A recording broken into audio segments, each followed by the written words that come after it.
শ্রীমতী রাধারানী, যিনি কিনা মায়াময়ী, যিনি কিনা করুণাময়ী, যিনি কিনা দয়াময়ী, তিনি যদি দয়া করেন, তিনি যদি কৃপা করেন, তাহলে আমাদের জীবনে কি কি ঘটতে পারে, আপনি কি কি লাভ করতে পারেন। আপনি সর্বক্ষণ রাধে রাধে নাম জপ করছেন, কিন্তু আপনার জীবনে কোনো পরিবর্তন হচ্ছে না। কেন হচ্ছে না? আপনি কি ঠিকভাবে রাধে রাধেটা উচ্চারণ করছেন? উচ্চারণ কম বেশি সকলেই ঠিকঠাক করতে পারি, তবে মানসিক উচ্চারণ, অর্থাৎ আমার মনের মধ্যে একটা কিছু চলছে আর আমি মুখে রাধা রাধা নাম জপ করছি, কোনো কাজ হবে না। আপনার মন থেকেও রাধা বেরাতে হবে, আপনার মাথা থেকেও রাধা বেরাতে হবে, এবং আপনার জিহবা জিহবা থেকে অর্থাৎ জিভ থেকেও কিন্তু রাধা নাম উচ্চারণ হতে হবে। তবেই আপনি সেই রাধা নামের শক্তি কি তা বুঝতে পারবেন, রাধা আপনাকে কি কি দিতে পারে। তো সবার আগে এই ভিডিওটা শুরু করার আগে বলবো, হরে কৃষ্ণ, রাধে রাধে। আপনারা সকলে এই ভিডিওটা মনোযোগ সহকারে শুনবেন, কারণ এর মধ্যে আমি কোনো শাস্ত্র জানি না, আমি কোনো মহাজ্ঞানী না। আমি এমন একজন মানুষ যে কিনা নিজের জীবনকে পরিবর্তন হতে দেখেছি, কিভাবে এই নামের প্রভাব জীবনে পড়তে পারে আর ভগবান কিভাবে কৃপা করতে পারে তা আমি বুঝতে পেরেছি। তাই আপনাদেরকেও আমি সেই লাভটা দেওয়াতে চাই। অর্থাৎ আমি পারলে নিজের মধ্যেই রাখতে পারতাম এতটুকু কথা, কিন্তু ভিডিও করার একমাত্র আমার প্রেরণা কিংবা উৎসাহ এটাই যে আমি যেরমভাবে জীবনে রাধা নামের প্রভাব কিংবা কৃষ্ণ নামের প্রভাব কিংবা হরে কৃষ্ণ মহামন্ত্র নামের প্রভাব পেয়েছি, সেটা যাতে আপনারাও পান, আপনাদের জীবনও একটা নতুন দিশায় আসুক, এই জন্যই এই ভিডিওর আলোচনা। তো সম্পূর্ণ মনোযোগ সহকারে শুনবেন, কারণ এটা কোনো বৈষ্ণব, কোনো ব্রাহ্মণ কারোর জন্য নয়, এটা আপনার আমার এই আম মানুষদের জন্য, মানে যারা কিনা এই সংসারে থেকেও ঈশ্বরের নাম জপের মাধ্যমে নিজের জীবনকে পরিবর্তন করতে পারে। আর শ্রীমতী রাধারানী যদি আমাদের উপর কৃপা করেন, তিনি আমাদের জীবনে কি কি প্রদান করতে পারে সেইগুলোও আপনাদের সঙ্গে শেয়ার করব। বন্ধুরা, এই জীবনটা তো একটা সময়ের জন্য, একটা সময় এলে এই জীবনটা শেষ হয়ে যাবে, কিন্তু আমাদের এই আত্মা, এটা হচ্ছে জন্ম জন্মান্তরে, এ কতই না পাপ কতই না পুণ্য করেছে, আর যেই পুণ্য প্রভাবে আজ আমি আপনাদের সঙ্গে এই কথা শেয়ার করছি যে শ্রীমতী রাধারানী যদি কৃপা করে তাহলে আমরা কি কি লাভ করতে পারি। তাই শ্রীমতী রাধারানীকে অসংখ্য অসংখ্য ধন্যবাদ দেব না, এতে খুব পর করে দেওয়া হয় শ্রীমতী রাধারানীকে, কারণ তিনি বড্ড আপন, বড্ড কাছে। তাই তাকে এটাই বলবো যে আমার মতো আরো 5টা মানুষ যেন এই নামের প্রভাব কিংবা রাধারানীর কৃপা পাক আর নিজের জীবনকে পরিবর্তন করতে পারুক। তো চলুন এই বলেই ভিডিওটা শুরু করি। আশা করি আপনাদের এই ভিডিও খুব ভালো লাগবে। অবশ্যই এই ভিডিওটা মনোযোগ সহকারে শুনবেন যে রাধারানী কৃপা করলে জীবনে কি কি ঘটতে পারে। রাধারানীর কৃপা। কৃপা শব্দের অর্থ যার দ্বারা কল্যাণ হয়, অর্থাৎ যদি আমরা রাধারানীর কৃপা পাই তাহলে আমাদের কল্যাণ হবে। এই কৃপার আবার 2 রকম ভাগ আছে, অর্থাৎ এই কৃপা কিন্তু মানুষ 2 রকম দিক দিয়ে পেতে পারে। কেউ দেখবেন ভগবানের কৃপায় অনেক বড়লোক হয়ে যায়, তার ধন সম্পত্তি বৃদ্ধি পায়, তার সকল মনের ইচ্ছা পূরণ হয়, অর্থাৎ এটি হচ্ছে ভৌতিক কৃপা। আরেকটি কৃপা হচ্ছে আধ্যাত্মিক, যেই কৃপার মাধ্যমে আমাদের হৃদয়ে ঈশ্বরের প্রতি প্রেম জাগরিত হয়, ঈশ্বরকে পাওয়ার জন্য যন্ত্রণা তৈরি হয়, ঈশ্বরকে দেখার জন্য মন ব্যাকুল হয়ে ওঠে, ঈশ্বরের প্রতিটি বাণী প্রতিটি কথা আমরা হৃদয়ে এমনভাবে ধারণ করি যে আমরা নিজেই পরিবর্তন হয়ে যাই। সুতরাং এই কৃপা 2 প্রকার, এক হচ্ছে আধ্যাত্মিক, আরেকটি হচ্ছে ভৌতিক। তবে বন্ধুরা, ভৌতিক কৃপার কোনো গ্যারেন্টি নেই, অর্থাৎ এই কৃপা চিরস্থায়ী নয়। যখন খুশি আপনার কিন্তু এই কৃপা বিনষ্ট হতে পারে, অর্থাৎ আপনার প্রতি যদি কোনো দেবতা রুষ্ট হয়ে যায় তাহলে কিন্তু আপনার সকল কিছু আপনার থেকে দূরে সরে যেতে পারে। ভৌতিক কৃপায় শুধুমাত্র তো ধন সম্পত্তি গাড়ি বাড়ি এই সকল কিছু বোঝায় না, আপনার যা যা দরকার, অর্থাৎ আপনার বেঁচে থাকার জন্য যা যা দরকার সেগুলোই হচ্ছে ভৌতিক কৃপা কিংবা আমাদের ভৌতিক সম্পদ। সেই সম্পদগুলো কিন্তু একদিন হলেও আমাদের থেকে দূরে চলে যেতেই পারে। কিন্তু আধ্যাত্মিক কৃপা সেইটি হচ্ছে এমন একটি কৃপা যেটি 2টি উৎস দ্বারা গঠিত, এক হচ্ছে দৈব জ্ঞান আর একটা হচ্ছে দৈব আনন্দ।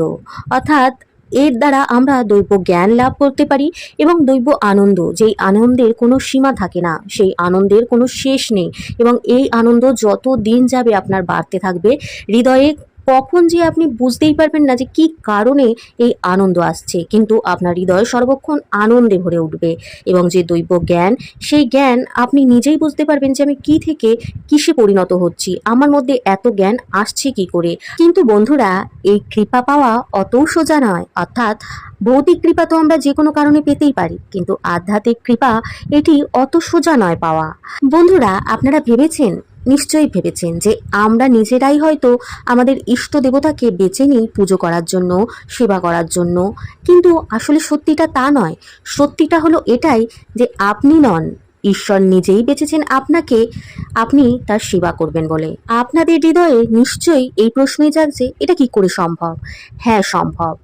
আমরা প্রতিটা জন্মে ভুলে যাই ঈশ্বরকে, কিন্তু ঈশ্বর প্রতি জন্মে আমাদের মায়ের গর্ভে এসে আমাদের এটাই বলেন যে দেখ, তুই বাইরে যাবি, গিয়ে আমার নাম করবি, আমার নাম চারিদিকে ছড়াবি, ভালো আচরণ করবি, আমার কথা চিন্তন করবি।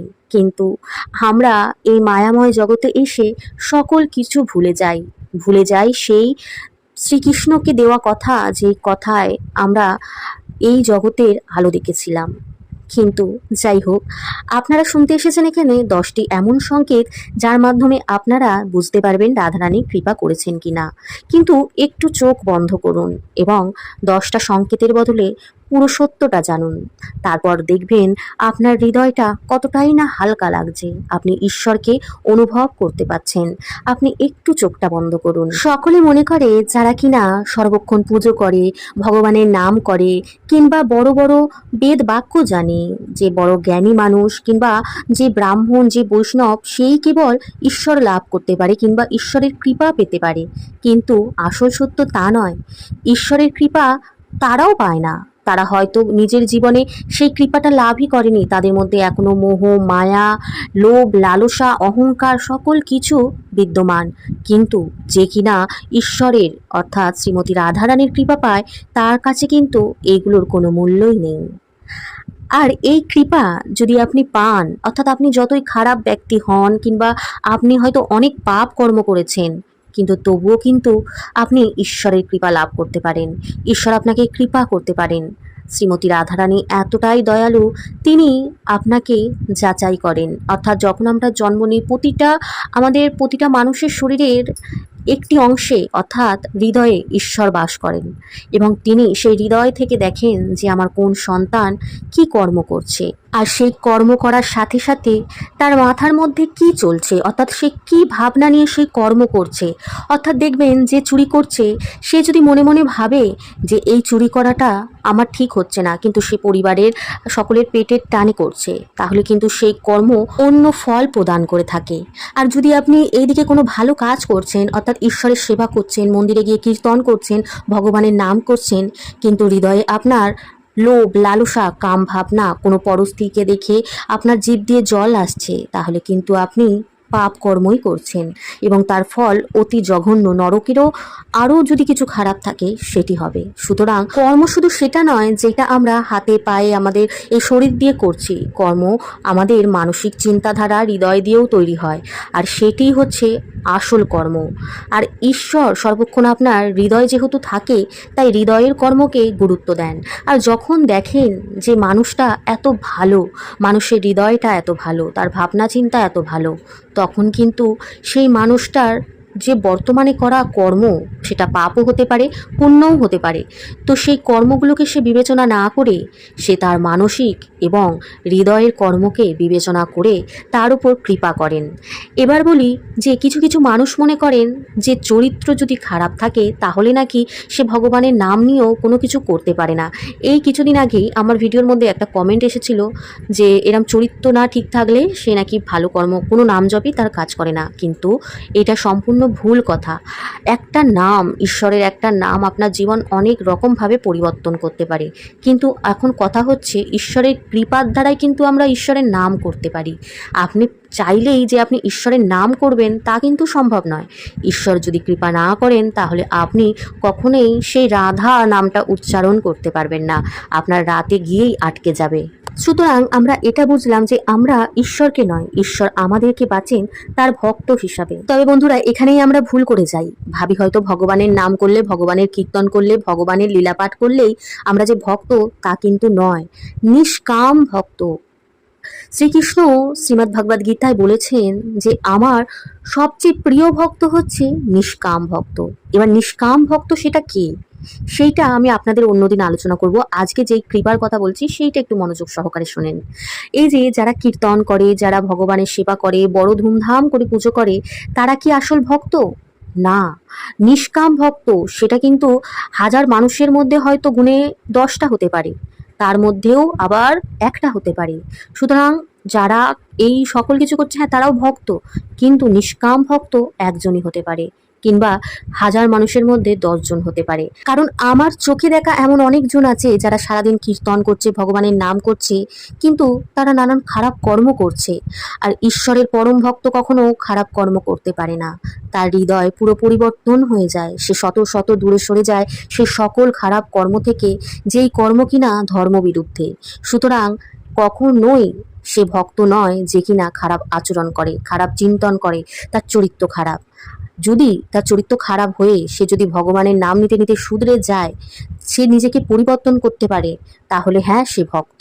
কিন্তু ভক্ত রূপে সে চরিত্রহীনা কিংবা চরিত্রহীন যদি হয়ে থাকে, তাহলে মনে রাখবেন সে ভক্ত নয়, বহুরূপী ভণ্ড। এবং ভণ্ড রূপে ভক্ত হওয়ার থেকে শত শত দূরে থাকাই দরকার। এই কারণেই অনেক মানুষ আছে কীর্তনে, কোনো পাঠে, কোনো সৎসঙ্গতে যেতে চায় না, ভাবে হয়তো সেখানের বাবাজিগুলো খারাপ। সবাই খারাপ হয় না, তবে আপনার যদি বিশ্বাস না হয় তাহলে কি করবেন বলুন তো? আপনি ঘরেই ভগবান শিবকে, যিনি কিনা হচ্ছেন পরম বৈষ্ণব, তাকে গুরু বানিয়ে নিন, কিংবা শ্রীকৃষ্ণকে গুরু বানিয়ে নিন। তখন দেখবেন আপনার আর কোনো গুরুর দরকার লাগছে না, কারণ তিনি যদি কৃপা করেন আপনি নিজে থেকেই সেই জ্ঞান প্রাপ্ত হবেন, যেই জ্ঞান কিনা হাজার বেদ বাক্য পড়েও হয় না, হাজার জ্ঞানী গুণী মানুষদের সঙ্গে মিশলেও হয় না। তো ঈশ্বরকে গুরু বানান, তারপর দেখবেন জীবনে কিভাবে পরিবর্তন হয়। এবার বলি, আপনি যখন ছোট ছিলেন আপনার জীবনে কি এই ঘটনাগুলো ঘটেছিল? তাহলেই বুঝবেন যে ঈশ্বর কিভাবে আপনাকে কৃপা করে গেছেন। তো আমি আগেই বললাম যে ঈশ্বর মায়ের গর্ভে কিন্তু আমাদেরকে বলে দেন যে বাইরে গিয়ে কিন্তু আমার নাম প্রচার করবি, নাম করবি, আমাকে মনে রাখবি, কিন্তু আমরা ভুলে যাই। কিন্তু যাদের ওপর ভগবানের কৃপা থাকে কিংবা শ্রীমতী রাধারানীর কৃপা থাকে, সে ছোট থেকেই হয় অন্যরকম, যার সঙ্গে অন্য আর 5টা মানুষের মিল থাকে না। হ্যাঁ, হতে পারে একই দেখতে, একই চামড়ার, কিন্তু তার স্বভাব, সে খুব খারাপও হতে পারে, খুব ভালোও হতে পারে, সে শান্তও হতে পারে, সে দুরন্তও হতে পারে, কিন্তু তার মধ্যে একটা আলাদাই তেজ থাকে, যেই তেজের মাধ্যমে ও আর 5টা মানুষের থেকে একটু আলাদা হয়। তার সঙ্গে কেউ মিশতে চায় না, কেউ সহজে কথা বলতে চায় না, তাকে সর্বক্ষণ একা একা রেখে দেয়, নয় তার খারাপ স্বভাবের জন্য, নয় তার ভালো স্বভাবের জন্য। সেই বাচ্চাটি খুব দুঃখী পরিবারে জন্ম নেয়, অর্থাৎ তার জীবনের প্রথম ধাপ থেকেই থাকে সংঘর্ষ। সে প্রতিটি শিক্ষা নিতে থাকে, কারণ আমরা কিন্তু যে বিদ্যা, মানে আমরা যে স্কুলে পড়াশোনা করি, সেই বিদ্যা কিন্তু আসল বিদ্যা নয় কিংবা আসল শিক্ষা নয়। শিক্ষা হচ্ছে আমরা জীবন থেকে যা শিখি, যেইটি আমাদের জীবন ধারণের জন্য দরকার, সেই শিক্ষা কিন্তু সে সেই ছোট্ট বেলা থেকেই পেয়ে থাকে। তার জীবনের প্রতিটা দিন হয় সংঘর্ষের। হ্যাঁ, হতে পারে মাঝে মাঝে সে আনন্দ পেতে পারে, মাঝে মাঝে সুখ দেখতে পারে, কিন্তু তাকে পরীক্ষার উপর পরীক্ষা দিয়েই যেতে হয়। সে নানান চেষ্টা করে সফল হয়, তাকে অনেক কষ্ট সহ্য করতে হয়। কিংবা সে যদি বড় ভালো পরিবারেও জন্ম নেয়, তাকে কিন্তু মানসিক কষ্ট হলেও ভোগ করতে হয়। এবার মানসিক কষ্ট কেমন ধরনের দেখুন, ছোটবেলায় যারা কিনা একটা মায়ের 5-6টা সন্তান, তাদের মধ্যে হয়তো সেই একটা সন্তান, এবং তাকে হয়তো গুরুত্ব কম দেওয়া হয়, তাকে হয়তো দুচ্ছাই করা হয়, এমন ধরনের নানান ধরনের ছোটবেলায় মানসিক কষ্ট যেগুলো থাকে, সেই কষ্টের কথা বলা হচ্ছে। এটা সাধারণ মনে হলেও কিন্তু এটা সাধারণ নয়, এর পেছনে অনেক কারণ রয়েছে, যে আপনাকে আরো শক্ত হতে হবে। এরপর আসে এমন একটা সময় যখন আমাদের বন্ধু বান্ধব, আত্মীয় স্বজন সকলেই আমাদেরকে নিচু করার চেষ্টা করে, অপমান করার চেষ্টা করে, কোনো একটা খুঁত ধরে আমাদেরকে ব্যঙ্গ করা শুরু করে, অর্থাৎ যাদের ওপর এই কৃপা হয়েছে। তো তখন সে মনে করে যে এইরকম ভাবে আমি আর কতদিন সহ্য করব। সে সকল কিছুর মধ্যে ঈশ্বরকে ডাকে, হে ঈশ্বর আমাকে কৃপা করো, আমি কেন এমন হয়েছি, আমাকে কেন সকলে এমন করে। কিন্তু ঈশ্বর তখনও সাড়া দেন না, তিনি তাকে আরো বড় বড় পরীক্ষার মধ্যে ফেলেন, যে দেখি আমার এই সন্তান উপযুক্ত কিনা, সে কঠিন কঠিন পরিস্থিতিতে কিভাবে নিজেকে সামাল দিতে পারে।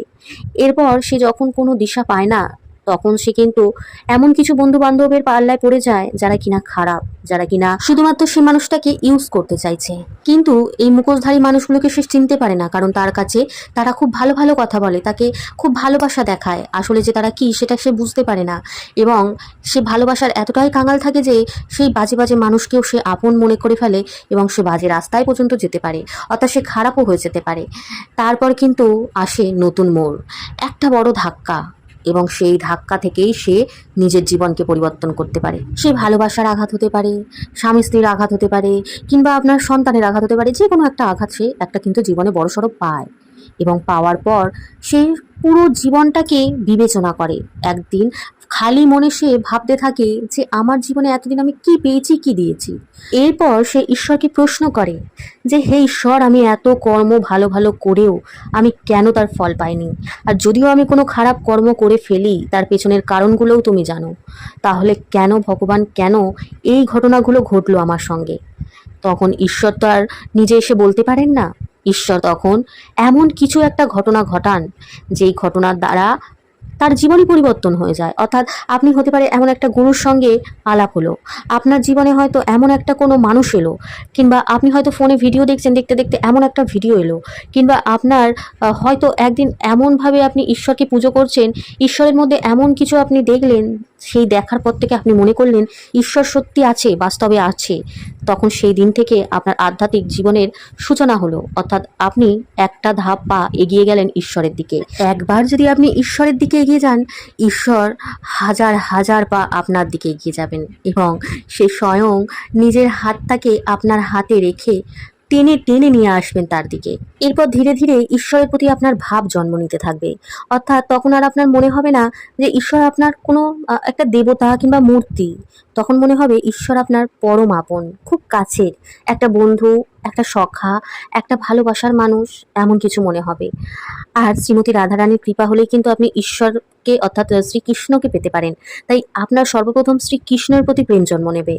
এবং যেহেতু হ্যাঁ, আরেকটি বিষয়, রাধারানী তাকেই কৃপা করেন যার মধ্যে রাধার তত্ত্ব থাকে, অর্থাৎ আপনি যে হৃদয়ে ভালো ভালো কাজ করছেন, মানসিক চিন্তা ভাবনা ভালো, এবং আপনি সকলকে দিতে পছন্দ করেন, আপনার সকলের প্রতি করুণা জন্ম নেয়, তাহলে কিন্তু রাধারানী আপনাকে কৃপা করেন।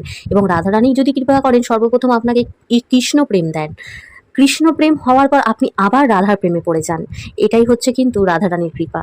তো এরমভাবে আপনি ঈশ্বরকে এতটাই আপন মনে করেন যে ঈশ্বর ছাড়া আপনার জীবনে আর কাউকেই মনে হয় না তারা আমার প্রয়োজন। আপনি সকল কর্ম করছেন, কিন্তু তার মধ্যেও আপনি এটাই মনে করছেন যে এই জগতে কেউ কারণ নয়, আমি যা করছি নিষ্কামভাবে করব, এর প্রতি আমার কোনো কামনা নেই, এ থেকে আমার কোনো চাওয়া পাওয়া নেই, আমি শুধুমাত্র আমার দায়িত্ব কর্তব্য পালন। আর এই আধ্যাত্মিক জার্নি আপনি যখন করবেন, তখন দেখবেন আপনার সামনে দিয়ে, আপনার পাশ দিয়ে, আপনার আশেপাশে দিয়ে কিছু কিছু মানুষ সরে যাচ্ছে, যারা একদিন আপনার খুব কাছের মানুষ ছিল। কারণ শ্রীকৃষ্ণ এমন কাউকে রাখবেনই না আপনার পাশে যে কিনা আপনার এই আধ্যাত্মিক জীবনে বিঘ্ন ঘটায়, অর্থাৎ আপনাকে আবার সেই একটা অশৃঙ্খলা জীবনযাপন করতে বাধ্য করে। এমন কোনো মানুষই থাকবে না যারা কিনা আপনার খারাপ চায় কিন্তু মুখোশ করে রয়েছে ভালোর। তো তারা কিন্তু আগেই সরতে থাকবে আপনার জীবনে, এমনকি আপনার খুব কাছের মানুষরাও কিন্তু সরে যাবে। কিন্তু তখন আপনাকে ভয় পেলে চলবে না, আপনাকে শ্রীকৃষ্ণের হাত জোরে শক্ত করে ধরে থাকতে হবে, তবে কিন্তু আপনি ধাপে ধাপে এগোতে পারবেন। এরপর ধীরে ধীরে আপনি নিজেকে নিয়ে বিবেচনা করবেন। আপনার বেশি বেশি করে ভগবানের লীলা পাঠ করতে কিংবা লীলা শুনতে আপনি ঈশ্বরকে জানতে চেষ্টা করবেন যে সে কি কি পছন্দ করে। আমরা যেমন একটা প্রিয় মানুষকে ভালোবাসলে তার পছন্দ জানতে চাই, ঠিক তেমনই ঈশ্বরকে যখন আপনি ভালোবাসবেন, তখন সে কি কি ধরনের জিনিস পছন্দ করেন সেগুলো আপনি আগে জানবেন। তার খাওয়ার জিনিস, তার পড়ার জিনিস নয়, সে একটা ভক্ত হিসাবে কি দেখতে চায়। তখনই আপনি কিন্তু পরম পরীক্ষায় পড়বেন, এবং আপনার মনে হবে যে কোন খুঁতগুলো আমার মধ্যে রয়েছে, যেগুলো আমাকে পরিবর্তন করতে হবে, তবে কিনা আমি শ্রীকৃষ্ণকে পাবো। এবং ধীরে ধীরে আপনাকে নিজে পরিবর্তন করতে লাগবে না, কি কৃপা যে হবে আপনি নিজে থেকেই দেখবেন যে কিভাবে সেগুলো আপনার জীবন থেকে চলে যাচ্ছে, অর্থাৎ আপনার খারাপ গুণগুলো কিভাবে নষ্ট হতে থাকছে। আর এটা যার সাথে হয় সেই একমাত্র বোঝে। আমি আপনাদের সঙ্গে কখনো আমার জীবন কাহিনী শেয়ার করব যে আমি কিভাবে এই জীবনটাকে এখন বেছে নিয়েছি, কিংবা এই জীবনটা আমার কাছে উপহার দিয়েছেন শ্রীকৃষ্ণ রাধারানী, সেই কাহিনী শেয়ার করব। কিন্তু আজকে ভিডিও অনেক বড় হয়ে যাচ্ছে, জানি না কজন শুনবেন, কিন্তু আমার মনে হলো কিছু জানানো উচিত, তাই জানাচ্ছি। তো এরমভাবে আমি খুব শর্টে বলছি আপনাদের যে তারপর আপনার সঙ্গে এমন এমন ঘটনা ঘটবে, যে ঘটনাগুলো আপনাকে খুব কষ্ট দেবে। আপনার মনে হবে এই সত্যি এই ভক্তি করছি, এর জন্য আমার জীবনে এত সমস্যা আসছে, কি দরকার, থাক আমাকে এই ভক্তি করতে হবে না। আপনার কাছে লোকে এসেও বলবে তুই কেন এসব করছিস, দেখছিস তো এর হিতে বিপরীত হচ্ছে। তখনও কিন্তু আপনাকে সরে গেলে হবে না। আপনি এমনই ঈশ্বরের কৃপা যে আপনি এটাই মনে করবেন যে এই মিষ্টি জীবন ছেড়ে আমি আর অন্য কোনো জীবন ধারণ করবই না। আমার ঈশ্বরকে ছাড়া আমার আর কারো চাই না। এই জন্য যদি আমার সকলকে ত্যাগ করতে লাগে, আমি সেটা করতেও রাজি। আমি ঈশ্বরের কাছ থেকে কখনোই দূরে সরে যাব না। এবং আপনার ঈশ্বরের প্রতি এত সুন্দর সুন্দর ভাব জন্ম নেবে, যার দ্বারা আপনি মনে করবেন যে সত্যি এই সুখগুলো আমি কেন আগে পাইনি। এর মধ্যেও এত সুখ রয়েছে যে ঈশ্বরকে একটু সেবা দিচ্ছি, ঈশ্বরকে খাওয়াচ্ছি, স্নান করাচ্ছি, ঈশ্বরের সঙ্গে কথা বলছি, খেলা করছি, গল্প করছি, এতেও এত শান্তি থাকতে পারে। আপনার যখন কোনো কথা কেউ শুনবে না, আপনার ধরেন কোনো একটা কথা বলতে ইচ্ছা করছে কাউকে, কিন্তু কেউ শুনছে না, কেউ পাত্তাই দিচ্ছে না, হয়তো আপনাকে ইগনোর করছে, তখন আপনি খালি আপনার ইষ্ট দেবতা কিংবা আপনি শ্রীকৃষ্ণের চোখে চোখ রেখে সেই কথাটা বলুন। তারপর দেখবেন কি মনে হয় আপনার। মনে হবে সত্যি এই মানুষটা আমাকে শুধু শুনছে, কিছু বলছে না। আর আপনি যখন অন্য 5টা মানুষকে বলতে যাবেন, তখন আপনি কথা বলবেন কটা, তারাই অর্ধেক কথা বলে দেবে, চুপ কর, শোনাতে হবে না, এই ছাড় তো, এই আপনি আপনার পুরো কথাটা রাখতেই পারবেন না। কিন্তু ঈশ্বর এমন একজন যাকে আপনি সম্পূর্ণ কথাটা বলতে পারেন, এবং সে আপনাকে মুখ দিয়ে তো কিছু বলবে না, কিন্তু আপনার কাছে এমন পরিস্থিতি এনে দেবে যে আপনি তার উত্তর পেয়ে যাবেন। এমন এমন প্রশ্ন আসে মনে যে সেই উত্তর আপনি কোথাও পাবেন না, কিন্তু হঠাৎ আপনি ফোন দেখছেন, দেখতে দেখতে হয়তো আপনি সেদিনকেই সেই ঘটনাটা ভাবছেন, আপনার চোখের সামনে তার উত্তরটাও চলে এসছে। এমন এমন লীলা কিন্তু হয়ে থাকে যদি কিনা আপনি ঈশ্বরের কৃপা পান, শ্রীমতী রাধারানীর কৃপা পান। শ্রীমতী রাধারানীর কৃপা সহজ নয়, শুধু নাম জপ করলে হবে না। ঈশ্বরকে ভালোবাসতে হবে, ঈশ্বরকে আপন মনে করতে হবে, ঈশ্বরের চরণে নিজেকে পুনর্রূপে সমর্পিত করতে হবে, যাতে কিনা ঈশ্বর পুরোপুরিভাবে তার কৃপা আপনার উপর করতে পারে। তাই হয়তো অনেকেই আছে মাছ মাংস খান না, নিরামিষ ভোজী, কিন্তু তাদের মনেও নানান প্যাচ থাকে, নানান নোংরা নোংরা ভাষা তারা ইউজ করে, নানান বাজে বাজে কাজের সাথে লিপ্ত থাকে। আমার তাদের দেখে খুব খারাপ লাগে যে ঈশ্বরের নাম করছে, তাও কেন এত নোংরা নোংরা কাজ করছে। সুতরাং ঈশ্বরকে যে ভালোবাসবে আর ঈশ্বরের যে পরম ভক্ত হবে, সে কখনোই কোনো রকম নোংরা কাজ করবে না। এইটাই হচ্ছে আসল বক্তব্য। আমার এটাই খারাপ লাগে যখন কিনা এই গুরু ভাই গুরু বোন এদের মধ্যে নানান বিচিত্র বিচিত্র সম্পর্ক তৈরি হতে দেখি, কিংবা এদের মধ্যে এত আমি মুখে বোঝাতে পারবো না, কারণ চোখে দেখা সবচেয়ে মানে একটা সত্য, তো সেই চোখে দেখা জিনিসগুলো না আমি নিতে পারি না। আমার কাছে বক্তব্য একটাই, যদি তুমি নোংরা কোনো কাজ করছো, নোংরা কাজই করো, আর যদি কোনো ভালো কাজ করছো, ভালো কাজই করো। সুতরাং নোংরা ভালো মিক্সড করে উপরে এক ভিতরে আর এক করার কোনো প্রয়োজন নেই। এতে আপনি যত না পুণ্য অর্জন করছেন, তার ডবল ডবল ডবল পাপ করছেন। বন্ধুরা, ভিডিওটা অনেক বড় হয়ে যাচ্ছে, আমি বাকি ভিডিওর আলোচনা আপনাদের অন্য কোনো ভিডিওর মাধ্যমে জানাবো। তো বন্ধুরা, রাধারানীর কৃপা কি আপনি পেয়েছেন? যদি পান তাহলে ভালো, আর যদি না পান, আজ থেকেই রাধারানীকে আঁকড়ে ধরুন এবং বলুন, আমি তোমার হাত ধরবো না, তুমি আমার হাত ধরো, এবং তুমি যেই দিকে চাও তুমি আমাকে নিয়ে চলো। দেখবেন তারপরে রাধারানী আপনাকে কিভাবে সঠিক রাস্তা দিয়ে নিয়ে যায়। তো চলুন এখানে বিদায় নিচ্ছি, আসছি নতুন কোনো ভিডিও নিয়ে। ততক্ষণের জন্য ভালো থাকুন, সুস্থ থাকুন, সুরক্ষিত থাকুন, ভালোবেসে বলতে থাকুন হরে কৃষ্ণ, রাধে রাধে।